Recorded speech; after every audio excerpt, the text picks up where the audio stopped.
ప్రస్తుతం తెలంగాణ అనంగానే ఎవరికైనా గుర్తుకొచ్చేది హైడ్రా. సో హైడ్రాకి అంత పవర్స్ ఇచ్చారు కాంగ్రెస్ ప్రభుత్వం. సో మరి హైడ్రా విషయంలో ప్రభుత్వం మాత్రం ఫుల్ సపోర్ట్ ఇస్తున్నట్టు కూడా తెలిపింది. అలాగే త్వరలో చట్టం కూడా చేస్తున్నట్టు కూడా వివరాలు వస్తున్నాయి. మరి హైడ్రాకి సంబంధించిన కొత్త చట్టం చేస్తారా లేదా అనేది చూద్దాం. So హైడ్రాకు full powers,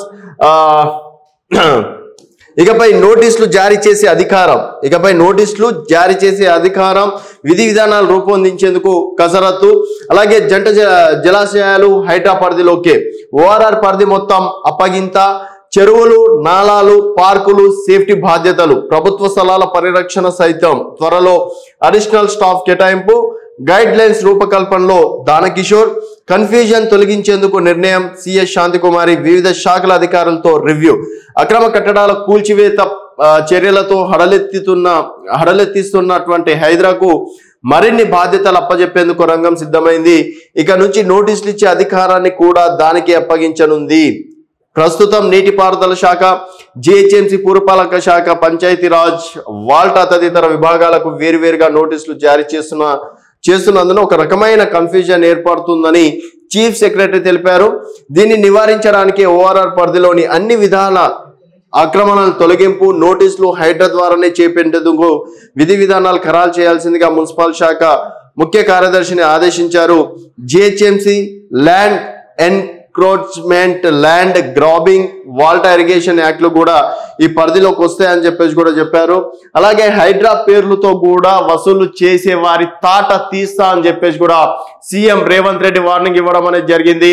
so Hydraa పేరు చెప్పుకొని కొంతమంది వివిధ శాఖలో పనిచేసేటువంటి అధికారులు మీ ఇంటికి రాబోతున్నారు, మీకు నోటీసులు పంపుతున్నారు అని చెప్పేసి వాళ్ళని భయభ్రాంతులకు గురి చేసి వారి నుంచి అక్రమంగా పైసలు లాగుతున్నారని చెప్పేసి కూడా సీఎం దృష్టికి వచ్చినట్టు కూడా తెలుస్తుంది. సో సీఎం కూడా దీనిపైన ఎవరైతే అలాంటి పనులు చేస్తారో వారి తాట తీస్తా అని చెప్పేసి కూడా వార్నింగ్ ఇచ్చినట్టు కూడా తెలుస్తుంది. సో పాత నోటీసులో భవన యజమానులకు బెదిరింపులు, సీఎంకు చేరిన ఫిర్యాదులు, అలాంటి వారిపై కఠిన చర్యలు, రెవెన్యూ, మున్సిపల్, ఇరిగేషన్ అధికారులపై ప్రత్యేక నిఘా పెట్టండి, ఏసీబీ, విజిలెన్స్ అధికారులకు సీఎం ఆదేశాలు. అలాగే 6 ఆఫీసర్లపై కూడా ఇప్పటికీ క్రిమినల్ కేసులు కూడా పెట్టడం అనేది కూడా జరిగింది. వివిధ శాఖల అధికారులపై చర్యలకు సిద్ధమైన హైడ్రా క్షేత్రస్థాయిలో పరిశీలించకుండా భవన నిర్మాణాలకు పర్మిషన్ ఇచ్చినందుకు. సో దాదాపుగా ఇప్పటి వరకైతే 6 మంది అధికారుల పైన కూడా కేసులు పెట్టడం అనేది జరిగింది. అలాగే నిన్న రేవంత్ రెడ్డి సోదరుడి ఇంటికి కూడా హైడ్రా నోటీస్ వెళ్ళడంతో కూడా ఒక్కసారిగా మళ్ళీ సంచలనంగా మారడం అనేది కూడా జరిగింది. మరి హైడ్రాకి మాత్రం ప్రస్తుతం ఫుల్ పవర్స్ అయితే ఇచ్చారు. అలాగే చెరువుల ఆక్రమణల తొలగింపు, ప్రభుత్వ ఆస్తుల పరిరక్షణపై కొన్ని రోజులుగా హైడ్రా చేపడుతున్న చర్యలు, వాటిని నివారించడానికి హైకోర్టులో దాఖలవుతున్న పిటిషన్లు, వెలువడుతున్న ఉత్తర్వులు, వీటిని అన్నింటినీ పరిగణంలోకి తీసుకున్న చీఫ్ సెక్రటరీ శాంతికుమారి సచివాలయంలో గురువారం వివిధ విభాగాల అధికారులతో సమీక్ష సమావేశాన్ని ఏర్పాటు చేసి సమగ్ర కార్యాచరణ ప్రణాళిక రూపకల్పనపై చర్చించారు.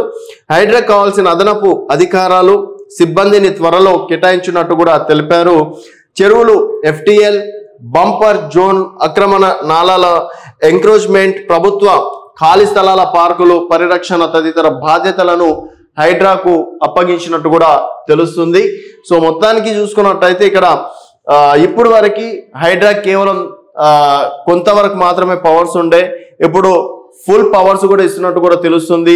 అలాగే హైడ్రా సంబంధించి ఒక నోటీస్ విడుదల చేసే మరొక విభాగం ఇంకో నోటీస్ ఇచ్చే పరిస్థితి ఏర్పడుతుండే. ఇప్పుడు మొత్తం కూడా అన్ని విభాగాలు కూడా హైడ్రా కిందనే పని చేయాలని చెప్పేసి కూడా కొత్త చట్టాన్ని కూడా తీసుకొస్తున్నారు, కొత్త జీవోని కూడా తీసుకొస్తున్నారు.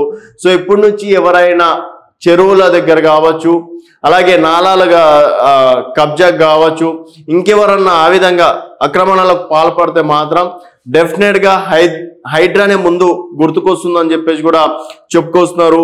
సో హైడ్రాతో ఒక్కసారిగా తెలంగాణలో సంచలనంగా మారినటువంటి హైడ్రాకి ఇప్పుడు రేవంత్ రెడ్డి కూడా ఫుల్ పవర్స్ ఇవ్వడంతో మరి హైడ్రా దూకుడు ఎక్కడి వరకు వెళ్తుంది అనేది వేచి చూడాల్సిన విషయం.